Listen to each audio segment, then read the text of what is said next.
গত ২ দিন ধরে ভাবছি বড় একটা ভিডিও আপলোড করব। এত ব্যস্ততার মাঝে আসলে বড় ভিডিও আমি আপলোড করার সময়ই পাচ্ছি না। ভিডিও করে রেখেছি, অনেক ভিডিও আছে।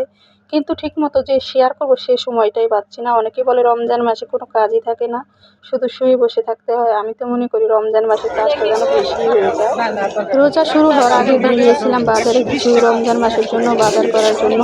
এখানে মুড়ি কিনেছিলাম, আরও টুকিটাকি অনেক কিছুই কিনেছিলাম। ভাবছিলাম যে এসে ভালো করে একটা বড় ভিডিও শেয়ার করব, সেদিন থেকে ভেবেছি। কিন্তু আজকে 3 দিন হয়ে গেছে, কিন্তু আমি বড় ভিডিওটা আসলে ভালো মতো তৈরি করতে পারছিলাম না। ভয়েস দেওয়া তো দূরের কথা, অনেক ব্যস্ততার ভিতরে আজকে একটু সময় পেলাম।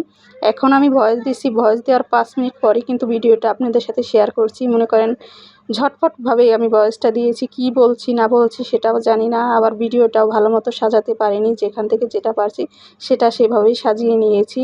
তাই কেউ কিছু মনে করবেন না। যাই হোক, এই তো সেদিনকে বাজার করে আসার সময় জুর জন্য কিছু মোগলাই এনেছিলাম, গরম গরম মোগলাই। সেগুলো তো এর আগে ছোট রিলস আকারে আপনাদের সাথে শেয়ার করেছি। ভাবলাম এগুলো এখনও একটু যোগ করে দিলাম এর ভিতরে। সকালবেলা ঘুম থেকে ওঠার পর যে এই যে কাজ করতে হয়, কাজ করা আর শেষই হয় না। তারপর দুপুরে গোসলের পর নামাজ পড়ে আবার রান্নাবান্নার কাজ আছে, সেগুলোও করতে হয়। সব কিছু মিলিয়ে রমজান মাসে কাজের ব্যস্ততা একটু বেশিই থাকে। সেদিনকে 2টা নারকেল এনেছিলাম, সেগুলো কুড়িয়ে ফ্রিজে রেখেছিলাম। ভেবেছিলাম কিছু পিঠা বানিয়ে খাবো, রোজা চলে এসেছে তাই আর বানানো হয়নি, ফ্রিজে রেখে দিলাম। কোনো সময় যখন ফ্রি থাকবো তখন কিছু পিঠা বানিয়ে খাবো। অনেক দিন ধরে নারকেল দিয়ে পিঠা খাওয়া হয় না, সেজন্য নারকেলগুলোও এনেছিলাম। এছাড়া রমজান আসার জন্য আমি কোনো কাজই আসলে গুছিয়ে রাখিনি, যেরকম ছিল ওইরকমই ছিলাম। তাই প্রথম রোজার দিন এই তো সব কিছু ব্লেন্ডার করে নিচ্ছিলাম। আদা রসুন শেষ হয়ে গেছিলো, সেগুলো করলাম। কিছু ডালও ব্লেন্ডার করে রেখে দিলাম অনেক দিন যাতে খাওয়া যায়। প্রতিদিন আসলে ডাল বাটাবাটি একটা ঝামেলার কাজ, সেই জন্য আমি একবারে একটু বেশি করে করে রাখি, যাতে 6-7 দিন চলে যায়। তারপর আবার কিছুদিন পর আবার করে নিই, এভাবেই আমি প্রতি রমজানেই করি।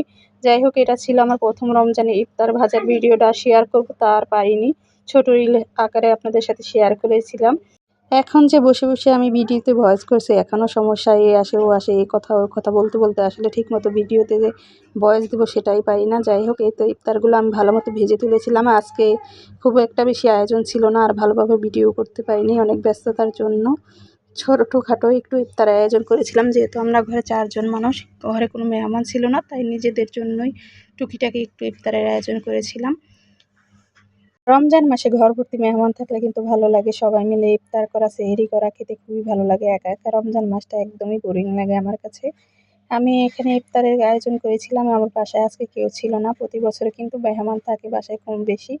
তো যাই হোক, যেহেতু প্রথম রোজা, সবাইকে দাওয়াত করে একদিন অবশ্যই বড় করে সবাই মিলে আনন্দ করে খাবো, ভালো লাগবে।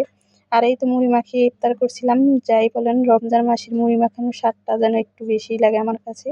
সারা মাস যাই খাই না কেন, রমজান মাসের স্বাদটাই অন্যরকম। আজকের মতো এই পর্যন্ত। আল্লাহ হাফেজ।